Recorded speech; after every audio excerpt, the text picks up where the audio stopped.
presque toute sa vie, Dominique Tapie n'aura eu d'yeux que pour Bernard.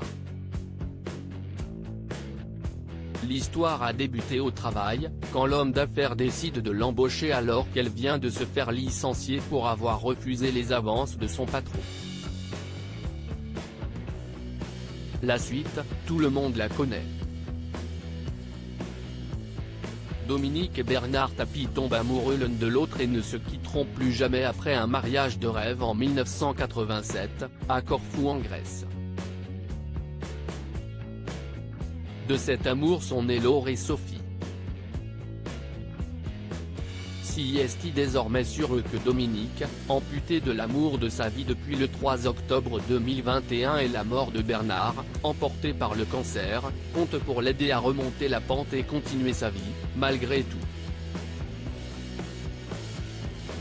Sur les conseils de Jean-Louis Borloo, ami proche du clan, Dominique Tapie prend la plume pour écrire son histoire et rétablir certaines vérités.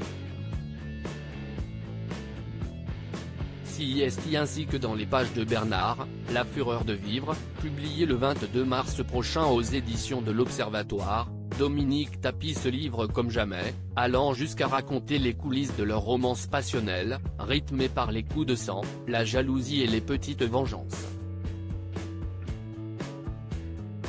Comme elle le raconte dans une interview au magazine Paris Match, si leur histoire d'amour était plus que solide face aux tempêtes, elle n'était pas toujours de tout repos, loin de là, on a vécu une grande passion, avec des portes qui claquaient et des coups de gueule.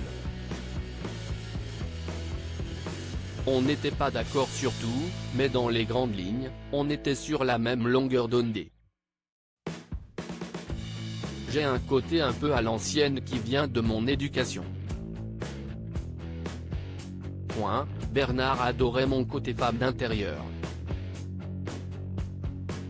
Mais parfois, le ton montait au sein du couple, le problème, si est qu'il était très impulsif. Ses colères pouvaient être homériques, mais elles ne duraient jamais longtemps. Si elle passait en un éclair, Dominique Tapie ne se gênait pas pour le rappeler à l'ordre, à sa façon. Je laissais passer l'orage et après je lui faisais payer, raconte-t-elle toujours à l'hebdomadaire. Je suis parti plusieurs fois, mais il revenait toujours me chercher. Une manière de fonctionner qui a porté ses fruits au vu de la longévité de leur mariage. Nous étions tous les deux très jaloux. Dominique Tapie admet qu'elle avait aussi des défauts de son mari, nous étions tous les deux très jaloux et exclusifs. Quand elle se sentait en danger, elle n'attendait pas pour passer à l'action. Bernard avait beaucoup de succès auprès des femmes. Il m'est arrivé plusieurs fois de débarquer à l'improviste dans ses bureaux quand je sentais qu'il y en avait une qui approchait de trop près.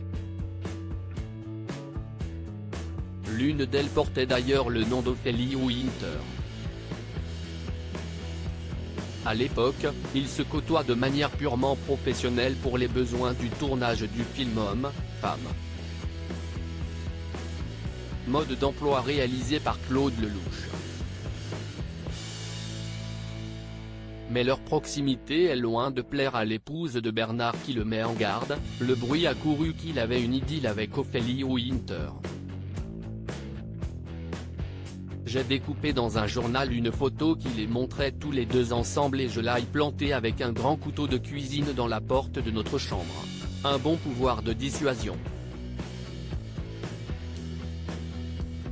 L'intégralité de l'entretien de Dominique Tapie est à retrouver dans le numéro du 16 mars 2023 de Paris Match.